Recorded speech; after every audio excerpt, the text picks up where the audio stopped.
কবিতাৰ শিৰোনাম কামাখ্যাত উৰে ৰাতি। কবি দীপামণি হাজৰিকা বৰুৱা।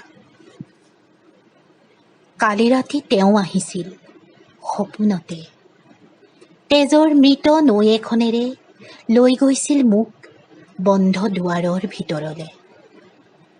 তাত এখন সাগৰ আছিল চকু পানীৰ, উচুপনিৰ ৰাগেৰে শুনাইছিল তেওঁ এজাক শৈশৱৰ ভ্ৰষ্ট মুখমণ্ডলৰ ধুম্ৰগীত। মই শুনিছোঁ মোৰ স্তব্ধ উশাহ নিশাহৰ তিমিৰ গৰ্জন। কৈছিল তেওঁ, ভুলতে চকু নিদিবা সিপাৰে, হাজাৰ দিগম্বৰৰ জাগিতিক নিস্পৃহাৰ চূড়ান্ত ভেঙুচাৰী।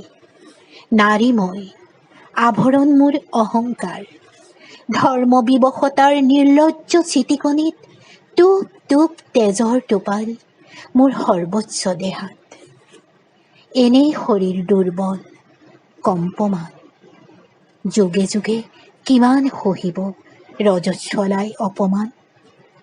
কান্দি থাকে তেওঁ নীলাচলত, চকুলোৰ সাগৰত ককবকাই ককবকাই ভাহি থাকোঁ মই।